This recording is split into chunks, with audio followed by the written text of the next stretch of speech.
Why did you go into business in the first place? If it's like many of us, apart from the fact that we were sick of working for somebody else, it's the fact that we wanted more choices, to have more money, more time, more things, more freedom, more stuff to do with our lives other than just work. Just reflect for a moment on your journey in your business right now. You went into business with that thought. How far are you along the road to achieving it? You see, the point is, a lot of the people that we meet in business go into their business with that thought in mind and then get consumed with the task of doing business. They get sucked into the operational elements of their business and stop thinking about building a business, but instead become very good at building a job. Now, that doesn't mean that they are constantly working in the operations element of their business, but they get fixated with that. And rather than thinking about building a business, they just build a bigger job. So the first thing I need to give you is our definition of a business. If you think about it, it makes a lot of sense. Our definition of a business is this: a commercial, profitable enterprise that can work without you. Now, surely that sounds more like a business, doesn't it? Something that makes money and gives you choices. And for me, it's very important to bring the "and" into that. Why would you just want a business that made money? And if it didn't make money, you might have choices, but they'd be very limited because you haven't got very much money. The thing is this: when most of us start our business, we're very good at doing the thing that we're good at. What we're not very good at is building a business. That's the reason why a lot of businesses fail. That's the reason why a lot of businesses reach their capacity very, very early on. You see, there's a proven path to growing a business, and the 6 steps model that I'm just about to show you is that path. So over the next half hour or so, what I'd like to share with you is what we take our clients through in terms of how we help them to build that commercial, profitable enterprise that can work without you. Now, it doesn't have to. We're talking about choice here. But how much choice do you have right now? How much is your business inextricably linked to you?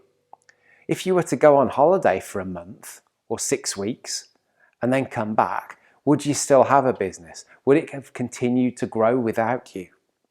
And if the answer to that is no, then the business isn't working correctly.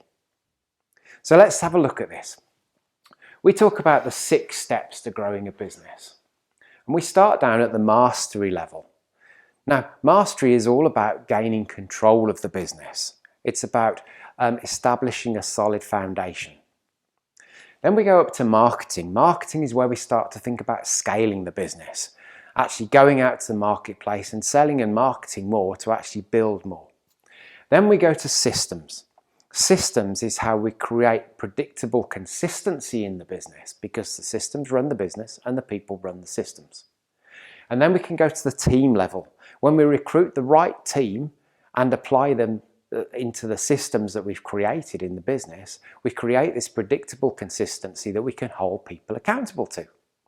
The 5th level is synergy. Synergy is where we now have the option to install a general manager, to go and build another business like a franchise, or to license it, or to replicate it, create another branch. And the top level is freedom, because now your business works without you. That gives you options. You can take the income from your business to invest in other businesses. You can sell your business. You can buy other businesses. You can buy shares. You can buy property. That is the top of the ladder that we're talking about. Now, there's a definite path to move from the bottom of that ladder to the top of the ladder, and that's what we're going to cover. So let's have a look at mastery.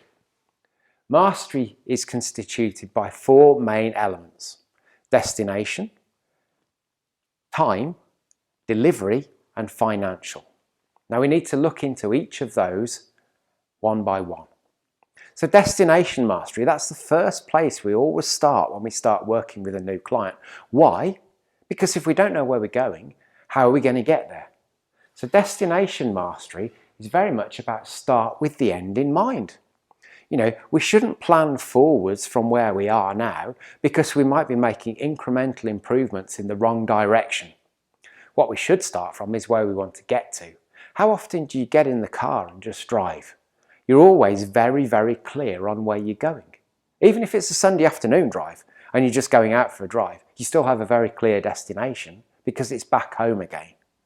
So we're always very clear on our destination, and we always plan our route to get to our destination, not just get in the car and go for a drive and hope we get somewhere. So let me ask you this. How much have you just got into your business and driven it in the hope that you're going to get somewhere? If you're not clear on where you want to get to, what benchmarks have you got to measure yourself against to see if you're on the right route? So this might be a date in the future when your business is finished. And by finished, what I mean is that you have the option to sell it for its highest value. It might be the point at which you can go and spend 6 weeks on a beach while your general manager runs it. There may be closer milestones that you need to get to first, but unless we're clear on those, how do we get there? Next, destination. Vision and mission, they might sound like really corporate terms to you. You know, you look at all these big businesses with these vision statements that are published out there. But let me ask you this. Did they start with that vision statement and become a big business? Or did they become a big business and then write the vision statement? You see, this is a bit chicken and egg, isn't it?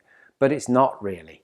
Because unless we're clear on the vision of where we're going to be the best in, or to do whatever, or to serve this many people, or to change lives in whatever respect, then how can we possibly start thinking about the strategy in our business to get there? And also, how can we recruit people who are excited about going on that journey with us? And we'll talk more about that later. Next, we need clear goals. Clear goals are the milestones between where you are now and your end in mind. We have to set those milestones so that we can measure our performance and check that we're on track in the time that we want to achieve this stuff. And then lastly, a plan. A plan connects our vision through our goals to our activities. So let me ask you this, just with destination in mind. Number one, how clear are you on what your business looks like when it's finished? And what is the date for that? Number two, how clear are your team on your vision and mission? What's your business all about? And are they excited to be a part of it, or do they just come to work to do a job? Number three, how clear are your goals right now? In other words, do you have clearly documented, and by documented I mean written goals? Because if they're not written, I guarantee that they will be moving right in the time scale in which you will set them. In other words, they'll take you longer to achieve. And do your team know those goals too, so that they can help you get there? And then number four, what does the plan look like? Is the plan written down, and are the relevant members of your team clear on the activities that need to be undertaken, who does what by when, in order to help you get there? Now, let me ask you this. If those four things were clear in your business, what impact would it have on your business performance already? So let's talk about time mastery. And let me ask you this. How much stupid are you doing in your business right now? Now, what do I mean by stupid? What I mean is this. The low value tasks that you can pay other people to do. The 10 to 15 pounds an hour tasks. Now, what are the reasons that you're doing those? If it's like many of the people we meet, it's because I can do those better than everybody else. I've tried to get rid and delegate those before, but people can't do it as well as me. I don't have the time to teach other people. I don't have the money to employ somebody. But let me ask you this. If that's how you choose to continue to invest your time, what are the chances of building that business that you originally intended to build? You see, let me ask you, who's your most important customer? Now, when we ask our clients, they tend to say, oh, Fred blogs, because he's the most profitable, he spends the most money with us, he's the nicest, whatever the reason is. But you see, you can replace Fred blogs. And I guarantee that 3 to 5 years from now, if you work on your business, Fred blogs won't be your number one customer anyway, because you'll have found better. Because we all start in business where a great customer has a checkbook and a pulse. But as we move through our business journey, we become clearer on what our ideal customers look like. That's a whole topic outside of this. But you see, your most important customer, the only one that you can't replace right now, is you, isn't it? You see, if you think about it, you're sitting as the MD in your business. It's another question as to how much time you actually spend sitting in the MD's chair. But when you are sitting in the MD's chair, what you're doing is you're serving your shareholder. Your shareholder is your most important customer. Your shareholder is you. Your shareholder is the person that's looking for return on their investment, on all the energy, emotion, money, time that they've put into that business, that has been put into that business to create a better future for them, to create them return on investment. How much are you thinking about serving that customer right now? Or are you just making today look like tomorrow, look like the day after?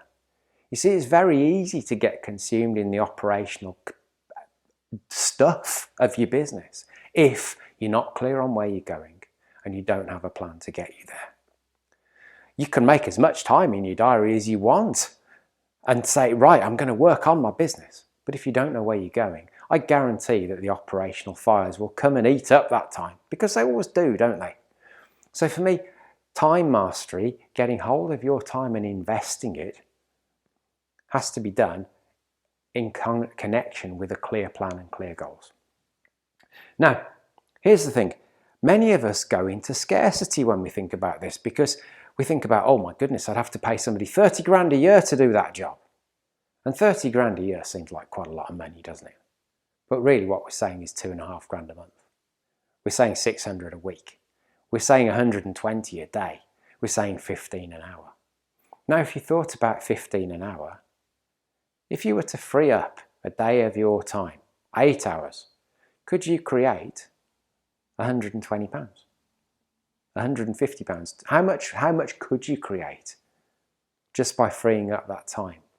And when we start to think in terms of abundance, pay somebody the amount of money to do the job so that we can go and do our job, be the MD of our business, then we usually start to think in a slightly different way. And what I would say to you is that actually saving a wage is probably costing you a fortune. So we need to get a handle on this time with you and start to get you working on your business linked to a very clear plan. If we put those two things in place, got rid of some of those low value tasks, helps you to batch up some of those and get rid of them to other members of the team by putting simple systems in place, and then got you some very clear goals, linked them to a plan, and connected that plan to your diary so that you could undertake those activities, how different might your business look 12 months from now? And the answer to that in most cases is significantly different, because you don't have to do much every day or week to significantly transform a business. Once we've got a handle on your time and we've got a handle on your team's time, what we need to look at is your delivery mastery. Now, most people think, yeah, we're really good at this, doing our stuff. Well, that's maybe. Maybe you are good at producing your product or service. But really what we're saying here is, do you have a systematically consistent, predictable service that wows your customers? Does your process follow your promise? Does all of your marketing educate your clients in the way that they should expect to be treated as a customer once they deal with you? You see, if they don't, then we start to generate confusion in our customers. How well are you educating your customers right now about what they should expect when they deal with you? You can't behave in one way before they do deal with you and then expect them to know how they'll be dealt with once they do start shopping with you. So for me, it's about designing that process so that there are no surprises. How clearly does your process help people feel not only unsurprised, but highly delighted? Because you see, what's the recipe for profit, retention, repeat business? You're only as good as your last job. How many people get disappointed once and leave forever? So for me, that systematic consistency, absolutely key to build into your business right now. And if that customer experience is not written down in process format, you can't have that. This is what will happen. You will not own the processes and systems in your business. Other people will bring their systems and processes to your business, and they'll have been taught elsewhere, and they may not fit with your business or how you want to do business. So how can you give a consistent service to the marketplace if you've got an amalgam of lots of other people's processes in your business? That might be really confusing for your clients, mightn't it, or customers?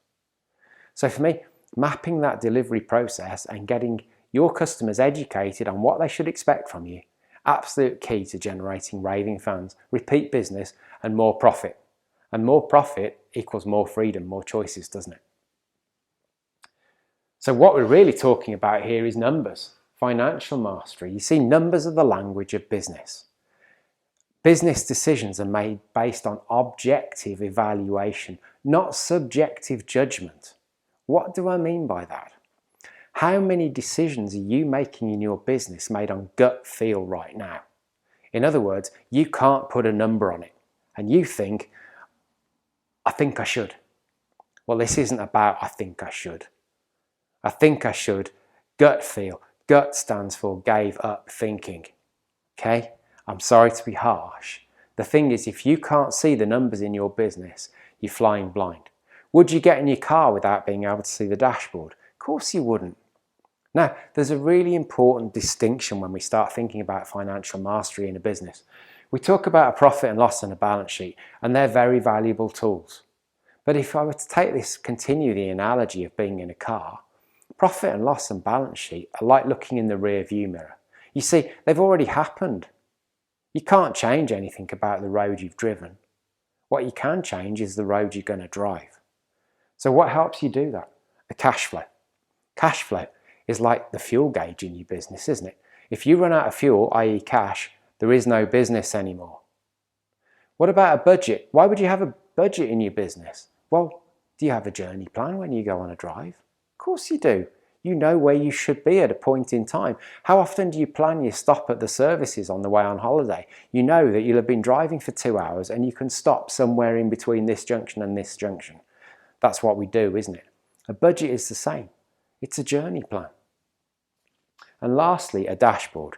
You couldn't drive your car effectively without a dashboard, could you? So what are the constituent elements of a dashboard? There's the speedometer. Well, what's the speedometer in your business? Sales and marketing. How many leads come through the door every week? How many of them are you converting? Are you driving at a constant speed? Are you slowing down or are you going faster? Secondly, warning lights. Is the engine running properly? So what's that in your business? The operational indicators. Is your operational engine running effectively? You see, if you can't see that, if you're not measuring operational consistency, you don't know whether there's something wrong in the engine. And then thirdly, the fuel gauge, the cash cycle of your business. How many debtors do you have? How many of them are overdue? What did you invoice last week? What are your gross margins right now? Unless we measure those three things consistently, week in, week out, it's very, very difficult to see whether we're improving or the slippage occurring in the business. So dashboard is one of the first things that we help you create because we want you to be able to see your business and start to make predictions about how it's performing in the future based on how it's performing today. Now let me ask you this. Out of that that list of statements there, which ones do you have in your business right now? And what impact would it have if we were to help you build a dashboard that you could actually predict how your business was driving? You know, we talk about a beach dashboard with people, and the beach dashboard is this. What are the 10 to 12 indicators that your team could send you if you were sitting on the beach to know that your business was running as you wanted it to? And for most business owners, this dashboard is a life-changing event because now they're not running around looking into every single nook and cranny in their business anymore. They're looking at 10 to 12 indicators that gives them peace of mind that their business is working as they want it to. What impact would that have on you? How much more freedom would that create for you? How much more easily would you be able to sleep at night if you knew those numbers on your dashboard? So for me, objective evaluation of your business is the first key to success. Once we know where you're going, how to get you there, and we've created a very strong customer experience. So in summary, for mastery, what we need: clear direction, goals which translate the clear direction into a plan, into clear activities with people knowing how to do them. Then we need your product or service consistently delivered so that the customers that you've worked so hard to attract stay with you And when you put new customers in, they get what they expected, they're not disappointed, and they might even be wowed, create raving fans and go and create referrals for you. And lastly, we need predictable financial performance. Nobody likes surprises. Nobody likes turning the corner in their business and finding out that they're going to run out of cash. Well, they didn't have any leads coming through last week, so there's no work next week. All of these things are the keys to putting a solid foundation in your business. Then we move into marketing. You see, if mastery is about creating a solid foundation in your business, it's about putting the plug in. Marketing is about turning the tap on. So why would you turn the tap on before the plug was in? That's why mastery is such an important element of building a business. But most business owners think about going and creating more and more when you can actually go and create more with what you've already got, just by dealing with the elements of mastery that I've just talked about. You see, it's very rare. In fact, I don't think I've found one business yet that we haven't managed to go into and grow and make that business more profitable just by dealing with the elements of mastery that I've just talked to you about. So, more with less. This is the way we need to think about business. You know, it's not always about doing more. Sometimes it's about what we stop rather than what we start. The key to all of this, of course, is that objective thing that I talked to you about before. We make decisions based on numbers. So testing and measuring is an absolute key to success in your business. All of our decisions need to be made based on an evaluation of numbers. And this becomes particularly important when we think about marketing and growth. Because you see, 80% of marketing doesn't work. That's why a lot of business owners don't do it. I've tried an advert before and I didn't get any responses. How many times have you heard that or said that to yourself? Well, yeah, of course. If you try one advert, it probably won't work. Your job as the business owner is to find strategies to create that predictable growth for you. It's about finding the 80% that doesn't work and stopping it. And it's about finding the 20% that does work and doing more of it. And to do that, we have to test and measure to create an objective evaluation.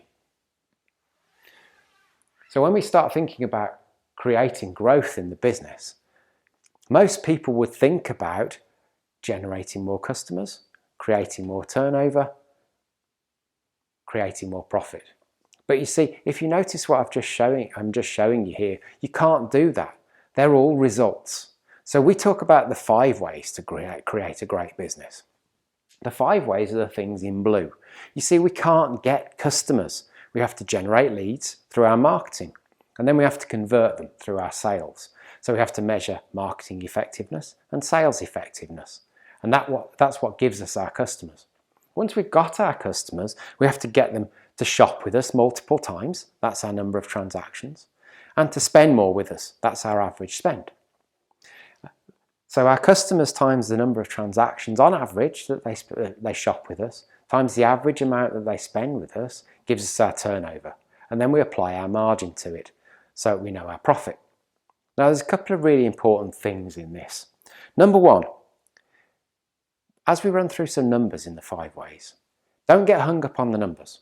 Think about the concept, the ethos of the 5 ways, and not get hung up on the numbers. Because you see, actually, the numbers don't matter. It's the principle of what we do with the numbers that matters. Number 2, yes, they're averages. There'll be people in your business who spend £10 with you and maybe spend 10,000 with you. That's fine. We're looking for the average.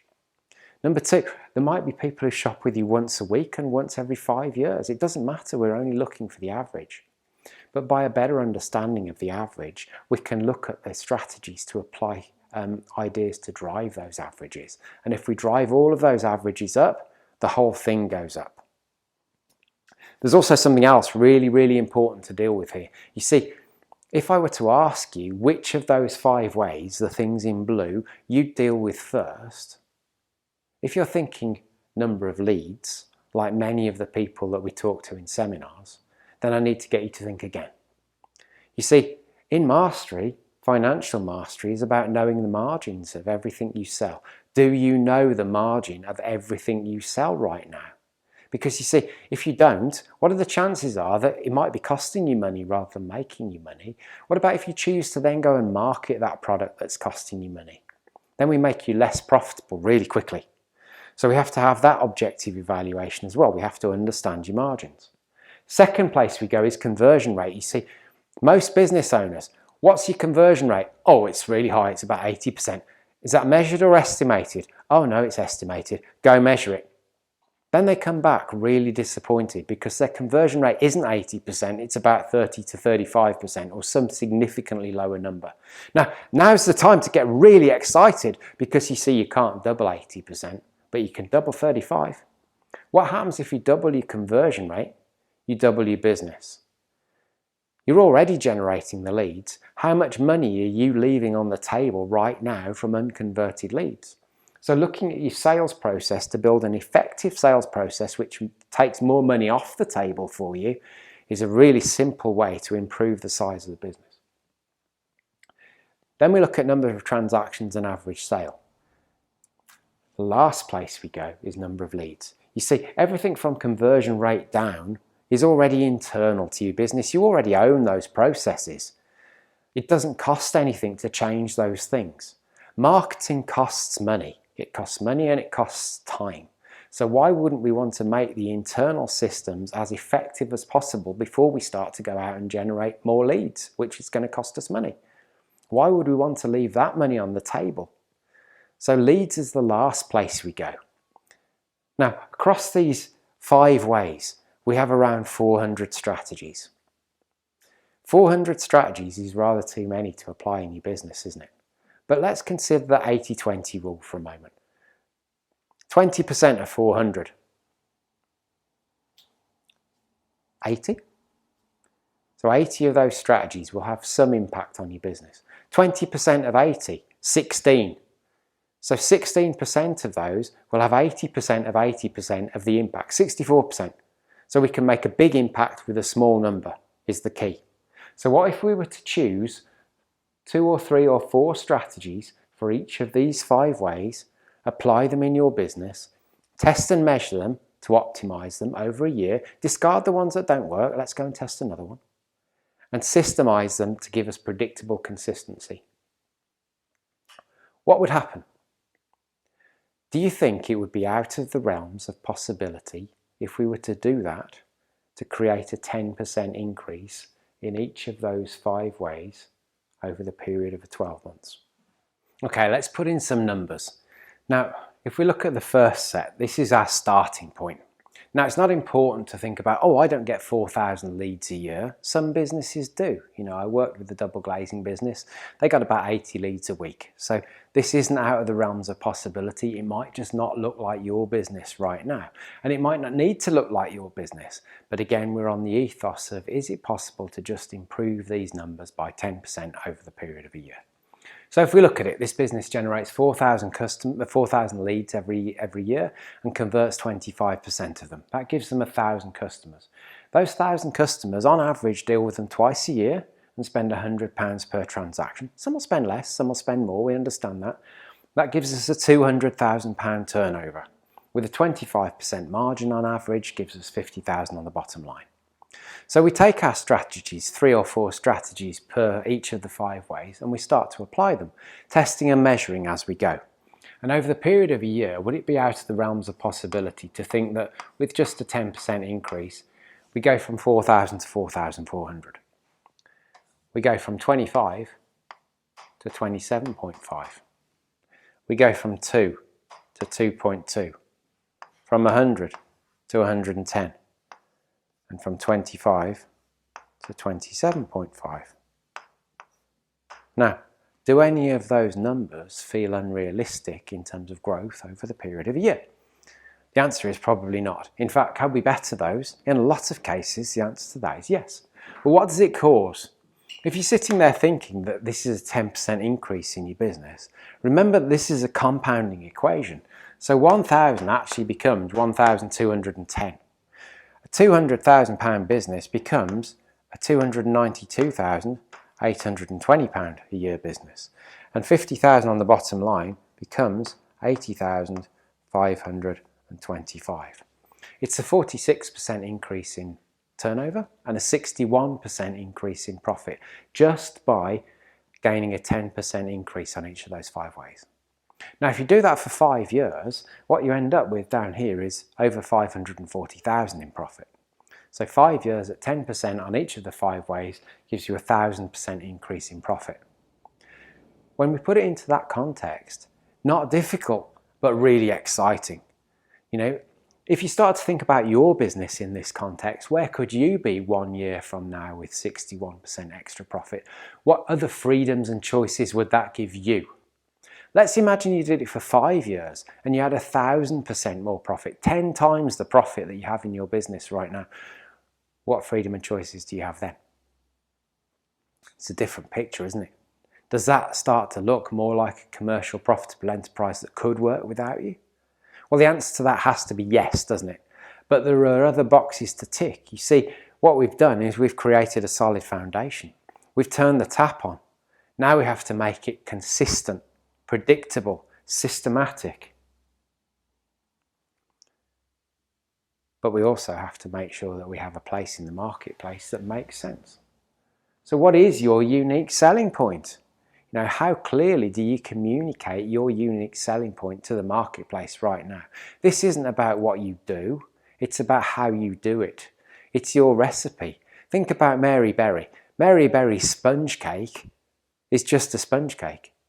But the ingredients that Mary Berry applies to it are the things that make it Mary Berry.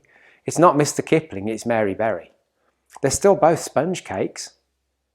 What are your specific ingredients that you put into the marketplace to help differentiate you? You see, people don't buy what you do, they buy what they're left with after they've bought from you.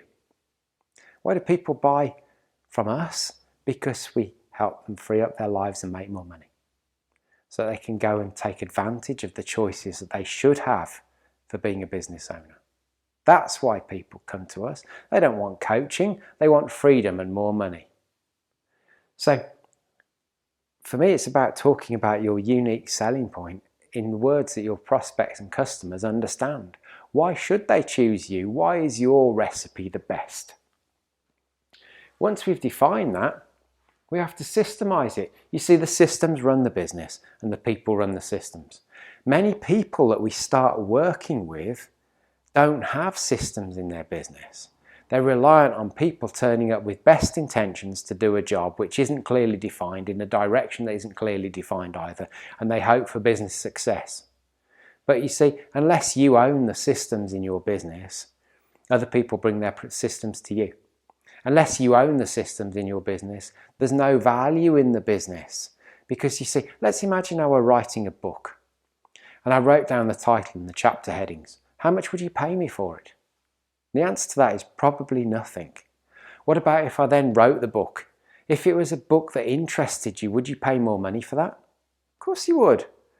So for me, the question is this: when are you going to write the text for your business? When are you going to write the book of your business, the systems? That's where the value lies. That's how we create predictable consistency in a business. And we do that through the 9 ways of systemizing the business. On the left-hand side, you'll see I've written vision, mission, and culture. Vision, where are we going? Who's this business going to become? Mission, the roadmap to that vision. Who are we? What business are we in? What makes us different? Who are our customers? Culture, how are you expected to behave? What are the acceptable standards of behavior in this business? Goals, the bridge between the leadership element, vision, mission, and culture, and the management element over here. Goals are the bridge that link alignment to management. Then we need a team sheet, an organisational chart. What are the roles in your business? Not the people, the roles. You see, most people recruit people who do multiple roles. They wear multiple hats. As the business grows, we need to create more clarity. So an organisational chart.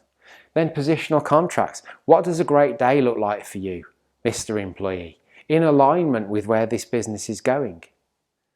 These are your primary responsibilities. These are your highest value activities. There they are.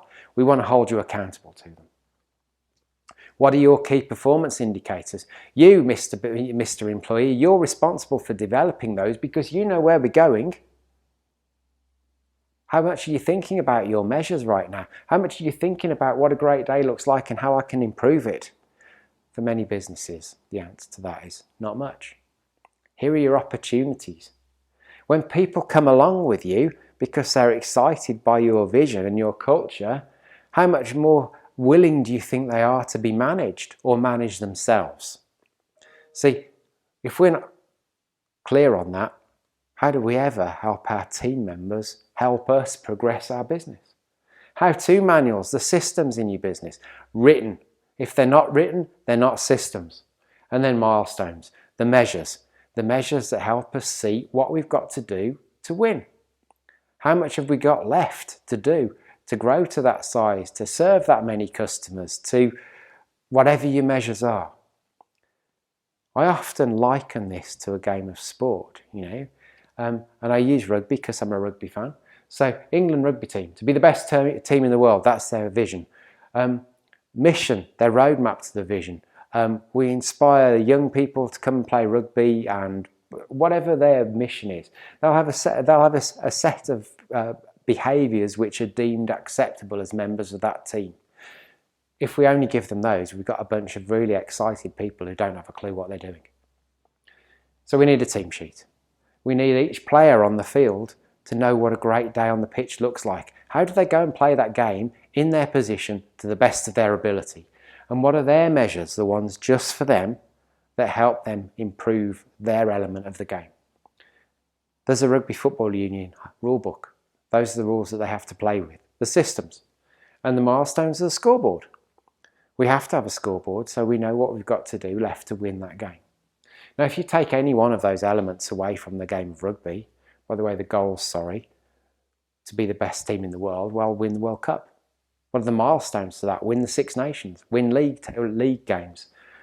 If we take any one of those things away, the game becomes far less powerful, doesn't it? We either don't have people who know where we're going, or we have people who don't know what they're doing. We have to give them both. Why is your business any different? So which areas give you the opportunity to strengthen, to create a more aligned, better managed business? Two elements to this. You are the managing director of your business. So the creation of systems, when we start talking about this, systemize the routine, humanize the exception, the 80-20 rule. When we start talking about this, so most people go straight to the exception. We can't do that because, and they find all the outlying exceptions. Why? Because those are the ones that stick in your mind. Let me put this into a different context. When you get in the shower in the morning, I guarantee you've got a system for showering. You just never think about it because it works. The only time you ever have to think about that is when the exception of you've run out of hot water happens. When you stood there with shampoo in your hair, that's an exception. It doesn't happen every time you shower. It only happens once in a blue moon. So we know what we're going to do when we shower. We do it unconsciously, competently. We need to teach our teams to do the same. The bit that we need to scoop up is when the hot water runs out. Those are the bits we need to manage. Systemize the routine, humanize the exception, the 80-20 rule again. Once we own our systems, that's when we've started to build value into our business. When we can create that systematically consistent customer experience, when we've got systematic consistency and predictability in our marketing systems, our sales processes, and how our customers deal with us. Then we can recruit a team. Get the right people in the right seats, doing the right things. Because they know where we're going, they know what they're there to do. They've got the measures to help them see whether they're doing it well or not. Then we move towards the cycle of business. You see, there are 4 elements in a business, aren't there? The owner, the team, the customers, and the business. Now, in many businesses, the owner has 3 arrows pointing back at them. Now, how much can you really focus on?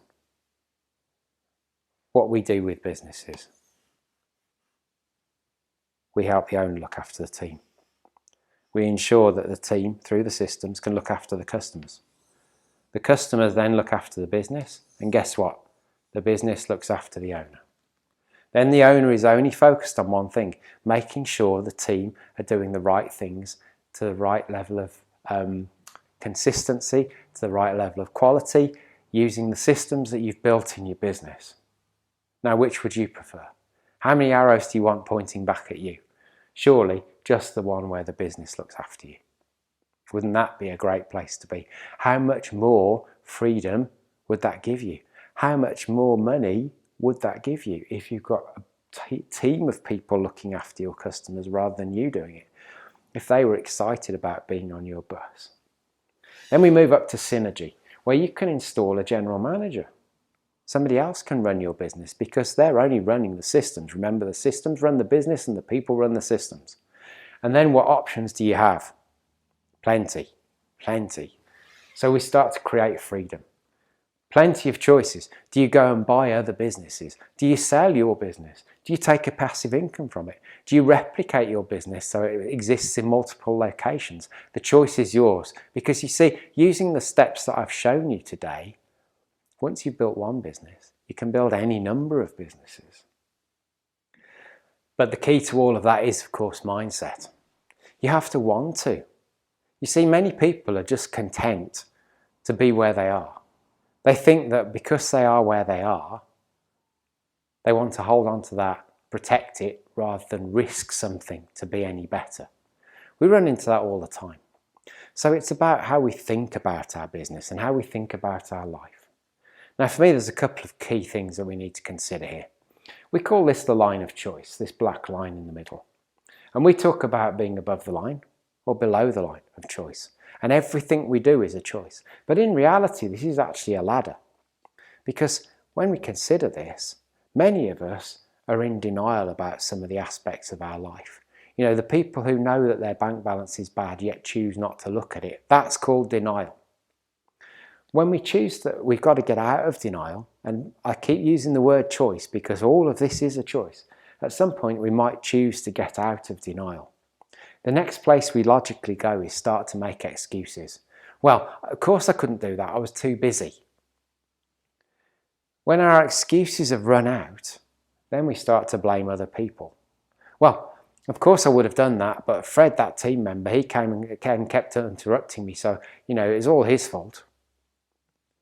But at some point, if we're going to make our business really work, if we're really going to make our life work, we have to climb above this line and realise that we're the only ones who are actually responsible.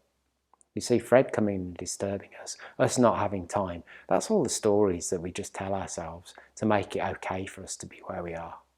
But once we realise that we're the only ones who are actually able to respond to what's going on, it's a different thought process. Everything that happens to us is caused by us, to one level or another. So if we're going to change it, what we have to realise is that we have to measure it. I mentioned to you a while ago, we need an objective measure. Count. Accountability. If you don't measure it, you can't manage it. So we have to become accountable. We have to start measuring things in our business. We have to start measuring that bank balance that we didn't want to look at, down in denial, to see whether it's getting better or worse. Only then can we take true ownership of our actions. So where do you sit on this ladder right now? It'll be different for various different things. But for me, if you think that doing the same thing in your business will lead to a different result tomorrow, then we're probably somewhere down here. Because we all know that the definition of insanity is doing the same thing and expecting a different result. Now, I understand that change can be quite frightening. It's much safer in our minds to stay the same. Same is safe. But same is same tomorrow. And if we're not growing, we're dying. Does that truly lead you to that choice? More freedom, more money, the things that you went into business for in the first place? And if the answer to that is no, and it is, let's be fair, then you cannot continue to operate the way that you currently are. So we have to try something new. So let's talk about failure for a moment. You see, many people would talk about failure as not achieving a goal. But in reality, Going out and trying to hit a goal and not hitting it is not failure, it's a learning opportunity. The only failure is the failure to try. The only failure is to accept that the way that we are currently is the best that it can be. Now, in reality, only two things can cause that to happen. And it's these two things. Fear. False expectations appearing real. The story we tell ourselves about how it might be, far more scary than where we currently are. How many times have we done that to ourselves? Felt fear and procrastinated as a result. What's normal result of that procrastination? More pain. Or, I know, that won't work in my business. How many times do you think we hear that as coaches when we talk with people? That won't work in my business. How do you know? When was the last time you tried? Only these two things will cause us to not participate. Only these two things will cause us not to go and have a go at something new. And then there's only one place we can logically go, which is back to below the line. Blame, excuse, or denial. The place where nothing changes. So, I guess for me, there's a path to growing a business and there's a mindset to growing a business. We'd love to help you join that path and that mindset together.